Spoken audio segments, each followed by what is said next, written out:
Hi everybody, and welcome to our module on B cells. B cells are part of the adaptive immune system, and they are lymphocytes just like T cells and natural killer cells. And this is a picture of a lymphocyte in a blood smear on the screen here. There are millions of B cells in the human body, and each one recognizes a unique antigen. And once a B cell recognizes its unique antigen, it can synthesize antibodies, and these antibodies will attach to pathogens, and this leads to the elimination of the pathogens from the body. The B cell receptor is one of the most important parts of the B cell. It's found on the surface of the cell, and this is what binds to antigens of invading pathogens like bacteria and viruses and parasites. The B cell receptor is made up of 4 chains. There are 2 heavy chains and there are 2 light chains. And this outer portion here, which is made up of some of the light and heavy chain, is where the antigen binding site is. There's 2 antigen binding sites on a B cell receptor. And we sometimes refer to this outer portion as the FAB portion, that stands for fragment antigen binding. And we sometimes refer to this inner portion made up of 2 heavy chains as the FC portion. And if you think this structure of the B cell receptor looks familiar, you are correct. It looks like an antibody. And that's because B cell receptors are made up of IgM antibodies. This is an IgM antibody right here. And it's got 5 of these B cell receptors linked together. So the IgM antibody is a pentamer, but if you take a monomer, which is just one of these structures, that's the B cell receptor. So when the B cell gets activated, what it does is begin synthesizing copies of its receptor in the form of IgM antibodies. Here's a more detailed picture of the B cell receptor, and it has some key components that you should be aware of.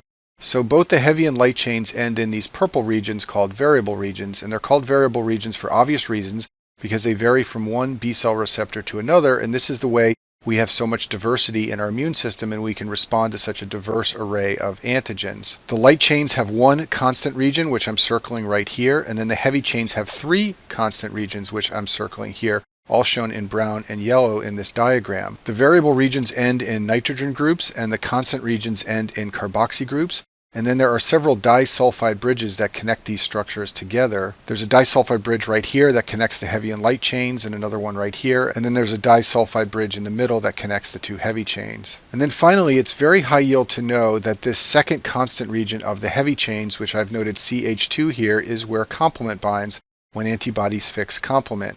In addition, you should know that this interface between the second and third constant region on the heavy chains is where macrophages can bind antibodies via their FC receptors. It's also where the bacterial virulence factor protein A binds antibodies in order to protect the bacteria from immune system recognition. B cells are very diverse. It's fascinating to think about the fact that even though we may never be exposed to smallpox or leprosy, all of us have in our body right now B cells that are capable of reacting to those pathogens. We have millions of B cells with unique antigen receptors, including to antigens that we have never seen. And one thing that puzzled scientists for a long time is that there are more unique B cell receptors than there are genes in the entire human genome. At the time, the thinking went that one gene coded for one receptor. So how is this possible? How can we have more B cell receptors than we have genes? Well, this problem was solved several decades ago by realizing that our body rearranges genetic building blocks to make the diversity of B cells. And this is very similar to the way that we use 20 amino acids to create millions of proteins. We assemble them in different mix and match ways to get lots and lots of proteins. The same is true for B cell receptors. We take a small number of genes and we arrange them in lots of different ways to get millions of different B cells. So let's go back to our picture of the B cell receptor. This purple portion of the heavy chain is the variable portion. It's the portion that varies from one heavy chain to another, and it's encoded for by 3 genes. One's called a V gene, one is called a D gene, and one is called a J gene. And then the constant portion of the heavy chain, which is the yellow and brown part here, is encoded by a gene called a C gene. If we zoom in and look at the DNA of a developing B cell, we would see something like what's shown on the screen here. Among the genes that can potentially be used to synthesize a heavy chain, we would see a number of potential V genes. In this example, I've only shown 3, but as we'll talk about in a minute, actual B cells have more than 3 choices for the V gene. We would also see a couple of choices for potential D genes and a couple of choices for potential J genes. And then in addition to this, there are a number of genes that code for the constant portion of the B cell receptor. I'll talk about those later. As the B cell develops, what it's going to do is first join together one of the D genes and one of the J genes. It will then join together one of the V genes with the D and the J, and it will splice out the genes that it does not use. As a result, when mRNA is ultimately synthesized for the B cell receptor, Among many potential choices of V, D, and J genes, only one of each will be used, and this is the way that B cells generate lots of different types of receptors. In other words, this is the way there's lots of diversity, because we start with many different choices, and each B cell will make different combinations of those choices, and this will generate lots of diversity in the ultimate B cell receptors. So the heavy chain is made by B cells choosing one V segment from 50 choices of genes, one D segment from about 25 choices, and one J segment from about 6 choices, and all of these are found in chromosome 14. The light chain undergoes a similar process. It has V and J choices that it chooses from, and then random combinations of heavy and light chains add more diversity beyond just the process of which ones of these genes the B cell has chosen. The key point here is that you start with a very small number of genes, but you end up with millions of diverse receptors, and this is the way our body creates millions of unique B cell receptors from a small number of genes. There are two types of activation for B cells. The first way that B cells can be activated is called the T cell dependent pathway, and this only works for proteins because, as you know, only proteins can activate T cells. The other type of activation is called T cell independent, and this occurs with some non-proteins, and this does not involve T cells as the name implies. For the T cell dependent pathway to work, two signals are required. First, the B cell receptors must be cross-linked by an antigen. We'll talk about that in a minute. And secondly, T cells must bind to stimulate the B cell. So pathogens that can activate B cells typically have repeating units of some type of molecular structure, as I've shown right here, and the B cells have a number of receptors scattered around the cellular surface. What the pathogen will do is bind up multiple receptors and cluster them together. This is a process called cross-linking. And the more B cell receptors that get bound and clustered together, the stronger the signal will be to activate the B cell. For T cell dependent activation of B cells, a second signal is required to activate the B cells in addition to binding of the B cell to its antigen, and that second signal comes from T cells. The process begins by B cells presenting antigen to T cells via MHC class II, and the MHC class II can bind to the T cell receptor to activate the T cells. In addition to this interaction between B and T cells, other T and B cell interactions also occur that are very important for T cell dependent activation of B cells. One of those is binding of CD40 on B cells to the CD40 ligand on the T cell. This binding is required for class switching so that B cells can switch from producing IgM antibodies to make other types of antibodies. We'll talk more about how that process occurs in a minute. Another important interaction for T cell dependent activation is the binding of B7 on the B cells to CD28 on the T cells. This binding is required for stimulation of T cell cytokine production, and it is those cytokines from the T cells that drive the T cell dependent activation of B cells. So that's a lot to remember, so I've drawn a picture here to help remind you of all the interactions that are necessary for T cell dependent activation of a B cell. First, the B cell receptors must be cross-linked by the appropriate antigen. Next, MHC class II must bind the T cell receptor via antigen presentation by the B cell and CD4. Next, CD4 ligand must bind to CD40, and this is very important for class switching of the B cell antibody production. And then finally, B7 must bind to CD28, and this interaction is important so that the T cell can begin to secrete cytokines. Sometimes you can have a variation on this process where a macrophage presents antigen to the T cell and activates it via MHC class II and CD4, and then separately the B cell binds to the T cell via CD40. And in this way, you can also activate the T cells to secrete cytokines, but the B cell doesn't have to be the antigen presenter. The most powerful and potent way to activate B cells is through the T cell dependent pathway with T cell help. But there is another way that B cells can be activated, and it doesn't involve T cells. So it's called, obviously, the T cell independent method of activation. And there are some pathogens that have so many repeating molecules in their structure that they can cluster a large number of B cell receptors together and activate the B cell without T cell help, and this is called T cell independent activation. A couple of very important points about this process. The first important point is that this is very important for non-protein antigens, especially polysaccharide capsules of bacteria and lipopolysaccharides. If the only way to activate B cells was with T cell help, then B cells could only respond to protein antigens, because T cells only respond to protein antigens. But because of this alternate T cell independent pathway, B cells can sometimes react to non-protein antigens. A second key point about the T cell independent response: it's a relatively weaker response, especially compared to the T cell pathway, It's mostly IgM, and there is no memory from this B cell activation process. So on this slide, I've summarized the differences between the two methods of B cell activation. This is the T cell dependent pathway over here. It's for protein antigens only. It generates a vigorous response. The B cells will easily class switch and make IgA and IgG and IgE, and there is memory produced. In the T cell independent pathway, B cells can react to non-protein antigens. It's a relatively weak response of mostly IgM, and there's no memory. And as I said before, this is very important for B cell response to polysaccharide capsules and lipopolysaccharides. There's a very important clinical correlation of the two modes of B cell activation, and it has to do with conjugated vaccines. If you vaccinated someone with a polysaccharide antigen, you would get a relatively weak immune response. That's because you would not activate T cells, because only proteins can activate T cells, and you would have to activate the B cells through that T cell independent pathway, and that pathway produces poor B cell memory, and you get a relatively weak response and therefore weak protection against the antigen. However, if you conjugated the polysaccharide antigen to a peptide antigen, you could then get a much more vigorous response. The B cells would generate antibodies to the polysaccharide, the protein antigen would get presented to T cells, and the T cells would be activated and they would boost the B cell response. Thus, you would get a much stronger immune response and much stronger protection. And this is the principle behind conjugated vaccines. We have vaccines against H. influenza type B and Neisseria meningitidis and strep pneumonia that are conjugated. They are pieces of the polysaccharide capsules of these three bacteria conjugated to a protein. Usually it's a toxoid of a bacterial toxin.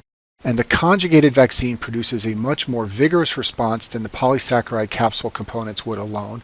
And that's because you are using T cell dependent activation of the B cells rather than the weaker T cell independent pathway.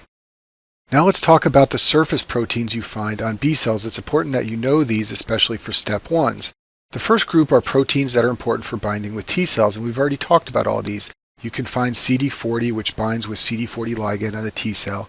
You can find MHC class II, which binds with CD4. You can also find B7, which binds with CD28 on the T cells.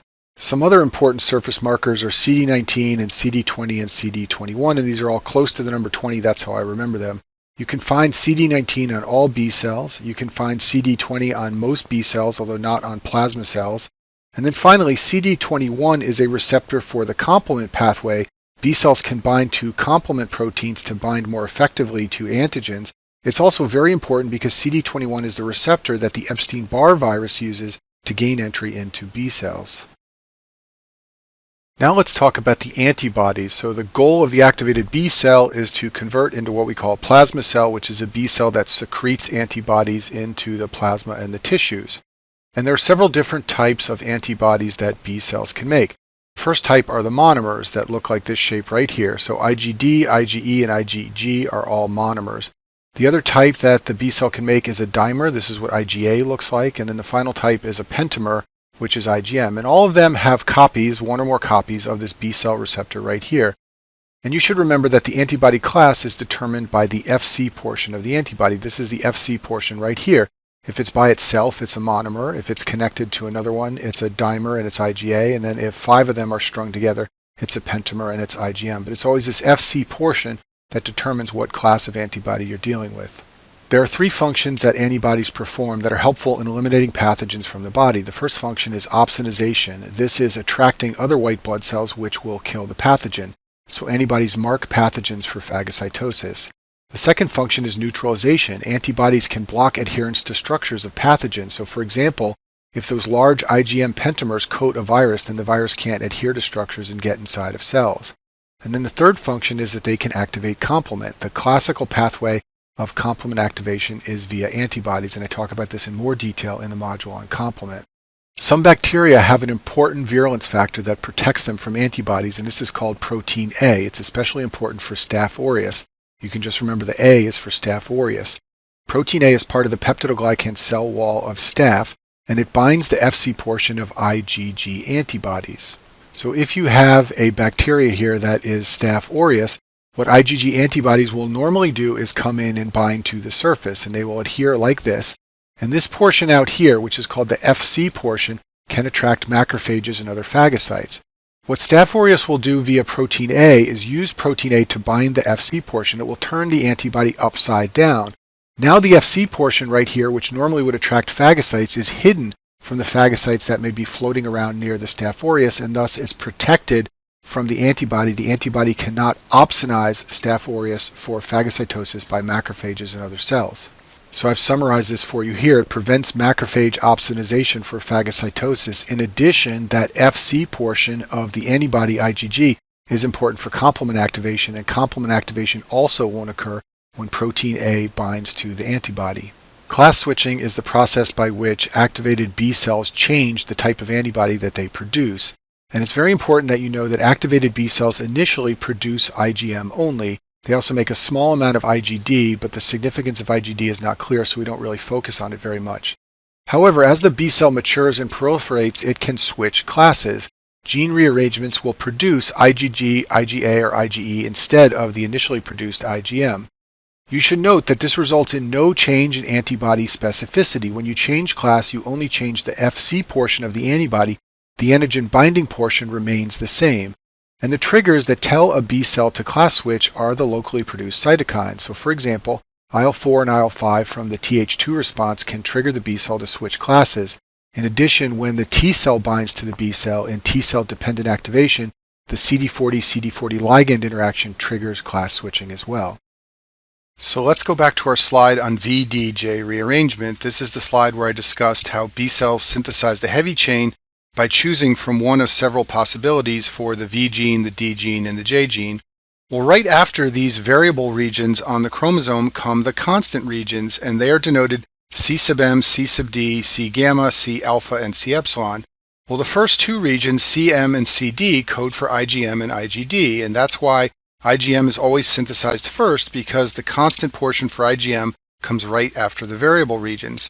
When B cells class switch, what they will do is splice out the CM and CD genes and begin transcribing either the gamma gene, which makes IgG, or the alpha gene, which makes IgA, or the epsilon gene, which makes IgE, and then it will begin synthesizing a different type of antibody. But because of the location of the constant portion for IgM, IgM always comes first. Now let's talk about the individual classes of antibodies, and we'll begin by talking about IgM. IgM is a pentamer, as shown on the screen here in this drawing. It is a collection of 5 B cell receptors linked together. As we just discussed, it's the first antibody that is secreted during an infection. IgM is famous as being an excellent activator of the complement system via the classical pathway.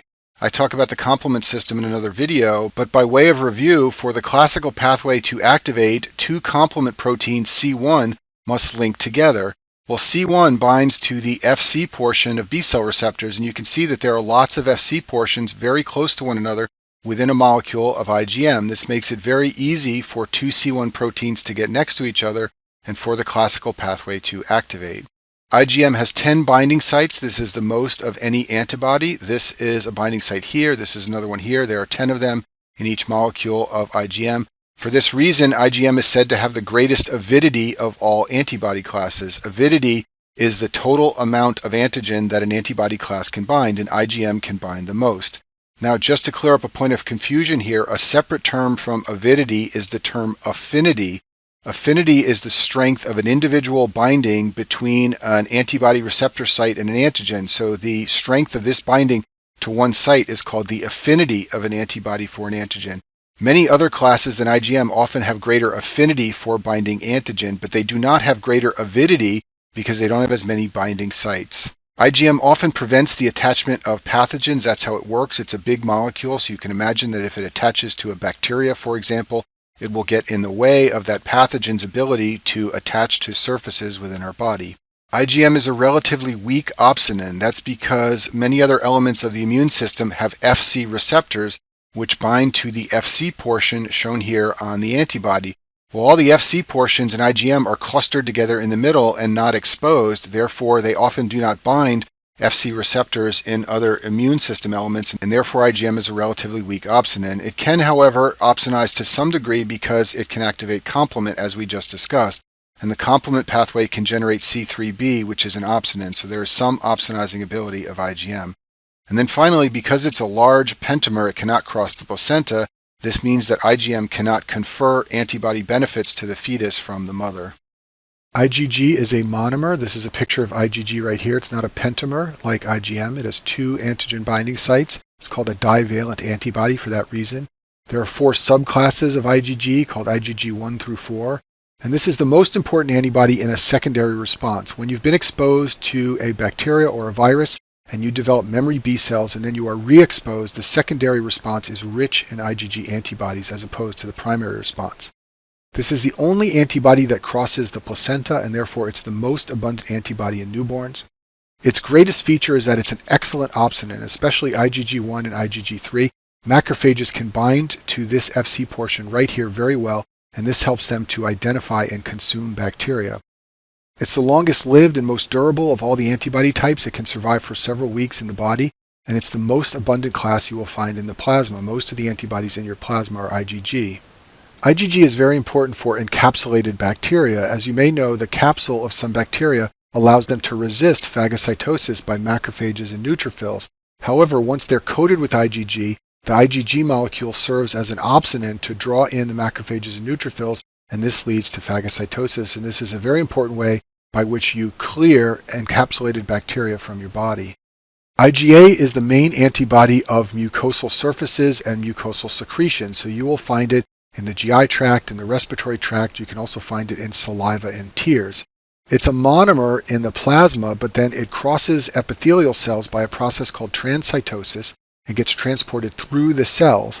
And as it goes through those cells, it gets linked by something called the secretory component, which is represented by this little link here, and then it becomes the dimer that you find in the secretions.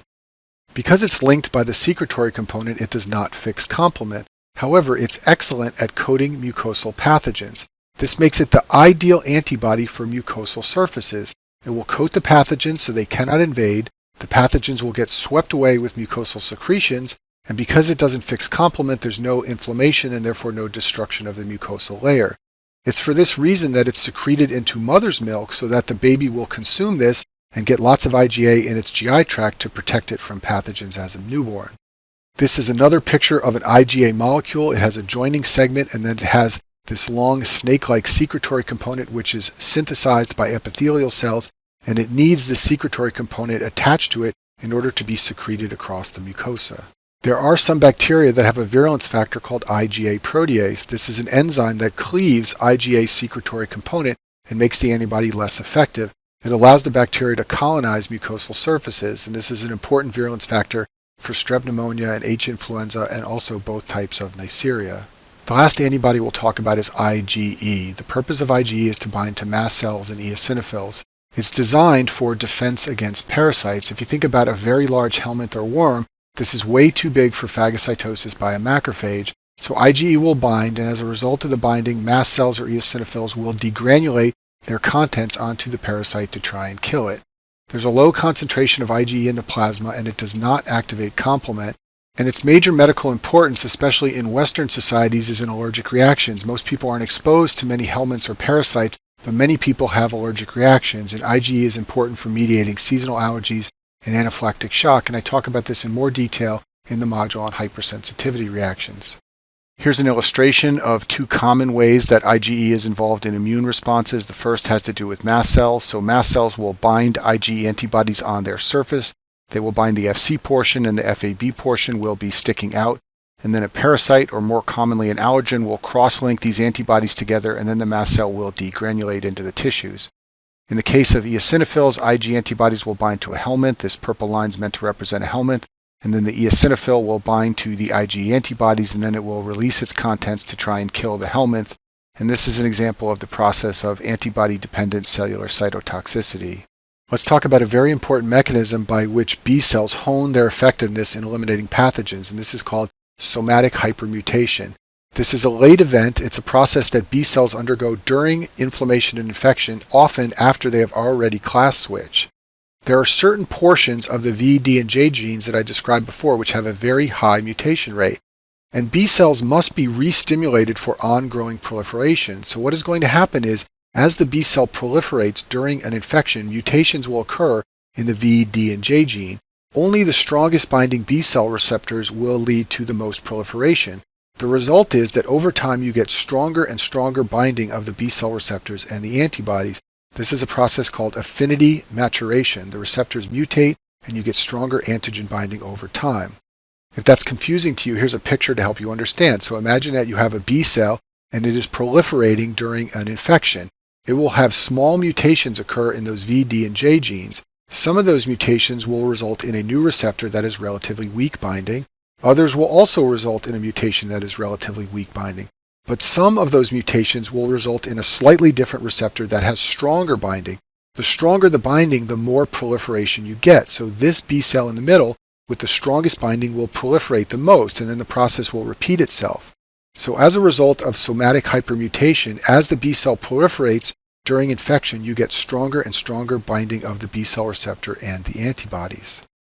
Let's talk about the fate of B cells once they are activated. So after activation, B cells have a choice. They can either become a plasma cell, which makes antibodies, or they can become a memory B cell. Plasma cells usually travel to the spleen or bone marrow, and they can secrete thousands of antibodies per second. Their metabolic activity is remarkable. They die after a few days, however, more will be created if the infection or the antigen persists and continues to drive production of plasma cells. The other option for what an activated B cell can become is a memory B cell, and remember what I said before, only T cell dependent activation produces memory. The T cell independent activation of B cells does not produce memory. So we've talked about a lot of things that B cells can do as they develop, and here I've shown you a timeline just to help you keep straight when all these processes occur. So in the bone marrow, before you're ever infected or exposed to an antigen, that's when B cells develop and do the VDJ rearrangement to choose the B cell receptor that they will have on their surface. In the lymph nodes during an infection, that's when you get class switching. That's also when you get somatic hypermutation. And then after the infection has gone away, this is when you're left with just memory cells present in the body. The reason memory B cells are so helpful is because on a second exposure to the same antigen, you get a much quicker and more vigorous antibody response. So on this slide, I've shown a primary antigen exposure down here, and it takes several days to begin to generate an IgM and an IgE response. When you get a second exposure, you get a much quicker and much more vigorous response that is mostly composed of IgG antibodies. And remember, those IgG antibodies are those excellent opsonizers, and they will go and more effectively eliminate the pathogen than in the primary response. So up here I've summarized for you the primary response is slower and weaker, the secondary response is faster and stronger. I'll finish this module by talking about vaccines. So vaccines are designed to elicit a B cell and T cell response without an infection, and they provide protection via immune memory. And there are several different types that you need to know about. There are live attenuated pathogens, killed pathogens, and then oral and intramuscular pathogens. Live attenuated vaccines contain pathogens that are modified to be less virulent, and they tend to induce a strong cell-mediated response, especially they generate a T cell response, and this response tends to be more durable and long-lasting. The downside is that live attenuated vaccines carry some risk of infection, especially if you administer them to immunocompromised patients. In addition, you often have to give them after children are a year old, because younger than a year old there can be maternal antibodies present that can kill the pathogen. And the classic example of a live attenuated vaccine is the MMR vaccine. MMR stands for measles, mumps, and rubella, and it's a combination of 3 attenuated pathogens that are responsible for the immune response.